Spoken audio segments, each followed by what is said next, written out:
Oi, meus lindos alunos, voltamos para o nosso quarto e último bloco, tá? E aí, para a gente encerrar, né, com chave de ouro, a nossa temática de competência, vamos falar aí do nosso segundo tópico, que é justamente as regras de competência aplicáveis à execução fundada em título executivo extrajudicial, tá? E aí a gente muda de dispositivo e já pensa em outra perspectiva, tá?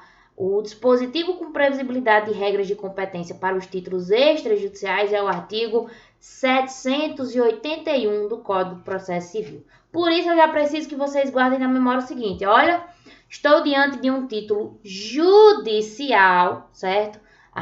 Então é alguma das regras do artigo 516. Mas estou diante de um título extrajudicial, é as regras do artigo 781. Beleza? Sem mais delongas, olha só. Galera, antes da gente ver pausadamente o 781 com seus 5 incisos, deixa eu só diminuir aqui, né, para facilitar a visualização de vocês. Então, antes da gente adentrar no 781, né, com os seus 5 incisos específicos, eu preciso que vocês entendam que a competência aqui nos títulos executivos extrajudiciais, eles possuem a aplicação de regras subsidiárias em relação umas às outras. Como assim, professora? Ora, eu tenho a primeira regra. Se a primeira regra não for cabível, não for possível de ser aplicável, eu vou para a segunda. Se a segunda não for possível de ser aplicável, eu vou para a terceira. Se a terceira não for possível de ser aplicada, eu parto para a quarta, tá? E aí eu vou dar aí a ordem dessas 4 regras. Primeira, foro de eleição, tá? Como eu estou tratando de título executivo extrajudicial, um desses títulos extrajudiciais, que a gente depois vai ver o rol, né, tanto do júri quanto do extra,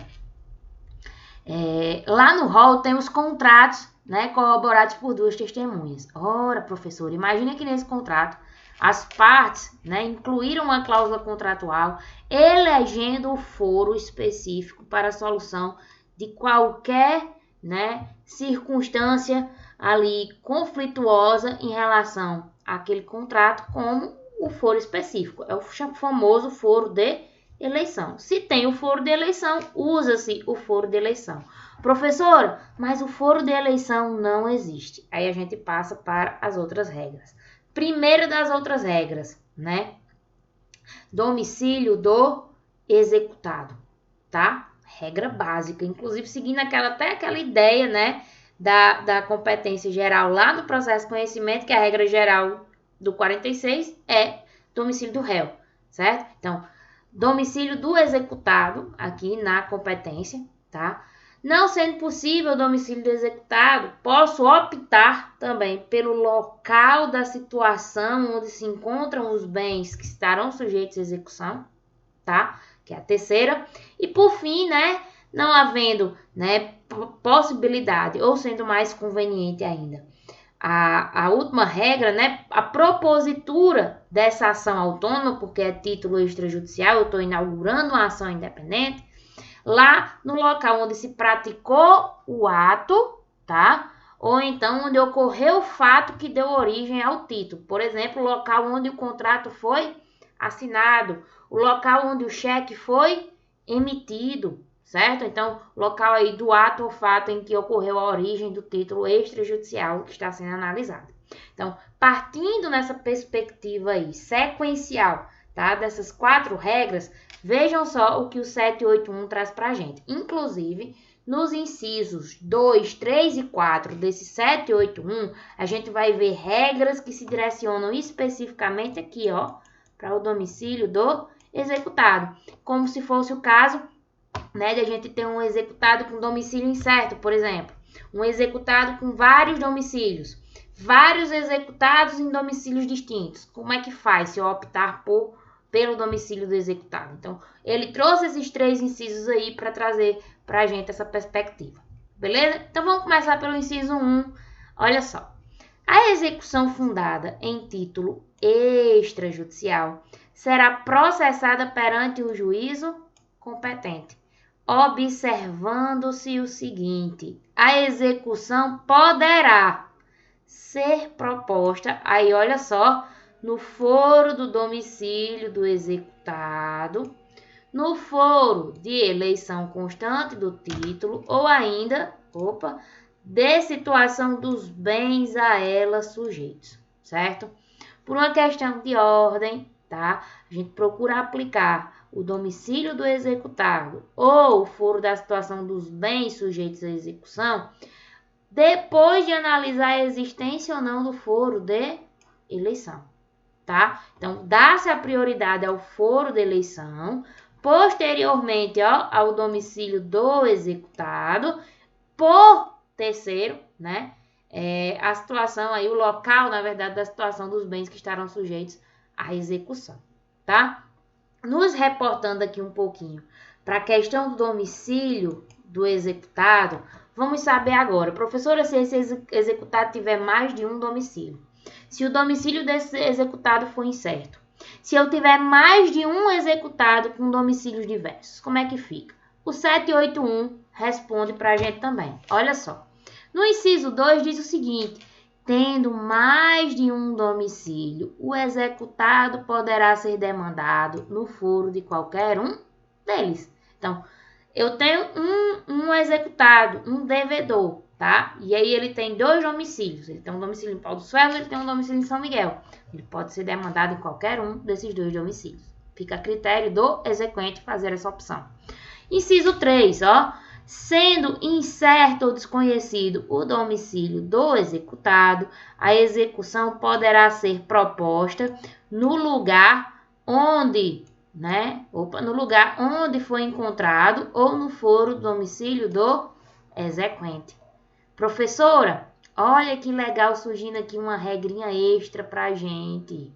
Se eu não sei onde é o domicílio, do meu executado, eu posso propor essa execução. Onde eu encontrei ele em Pau dos Ferros, uma notícia dele, mesmo não tendo o registro domiciliar dele lá em Pau dos Ferros, onde eu encontrei, eu posso propor. Ou eu ainda posso fazer a opção de, ao invés de escolher isso, propor no meu próprio domicílio do credor, do exequente, ok? E aí, na última hipótese, eu tenho mais de um devedor, eu tenho mais de um executado, e eles possuem domicílios diferentes. Se eles possuem domicílios diferentes, o inciso 4 diz pra gente que a execução será proposta no foro de qualquer um deles, a escolha do exequente. Então, eu tenho 3 credores, um em São Miguel, um em Pau dos Ferros, um em Mossoró. Posso propor em qualquer um deles a minha própria escolha, beleza? E fechando, aí a gente vai para a nossa última regrinha, ultrapassada a questão de não ter foro de eleição, de não optar pelo foro do executado, nem pelo do exequente, quando eu não sei o do executado. E lembre-se, só posso propor no foro do próprio exequente quando o executado ele se encontrar em local incerto ou desconhecido, certo? E aí surge para mim essa possibilidade, ok? Se eu não optei pelo domicílio do executado, eu tenho uma regrinha ainda, de escolher lá o local da situação dos bens que estarão sujeitos à execução. E por último, o local aí, o foro do lugar onde se praticou o ato, em que ocorreu o fato que deu origem ao título, tá? Então, a celebração do contrato, a emissão do cheque, a assinatura do TAC, certo? Mesmo que nestes locais aí onde tenham sido celebrados esses atos, ou ocorrido esses fatos, não se resida o executado. Beleza? Então, não tem errado, segue essa ordenzinha aí na sua cabeça. Preste atenção, vou repetir para a gente fechar o nosso bloco. Foro de eleição, teve? Ótimo, foro de eleição. Não teve? Domicílio do executado. O executado tem mais de um domicílio, professora. Propõe qualquer um deles. O executado tem domicílio desconhecido, professor, ou incerto, eu não sei. Propõe onde você encontrar ele. Se você não encontrar ele, proponha no seu próprio domicílio, certo? Professora, mais de um executado em domicílios distintos. Propõe qualquer um deles. Professora, não deu certo a regra do domicílio do devedor, do executado. Observe os bens que estarão sujeitos à execução e proponha no local onde esses bens se encontram. Professora, não deu certo. Não deu certo. Onde foi que o título foi celebrado? Onde foi que ocorreu o fato que originou o título? Tá? Proponha nesse local, independentemente do executado residir ou não neste local. Beleza? Tranquilo? Fechamos aqui as regras de competência e automaticamente também a nossa aulinha de competência. Obrigado pela atenção de vocês, estudem bastante, né? Vem feriadão por aí, certo? De sexta até segunda, né? Aí vai juntar com o final de semana, sexta, sábado, domingo, segunda. Descansem, mas estudem também, beleza? Contem comigo e até a próxima. Beijo, beijo.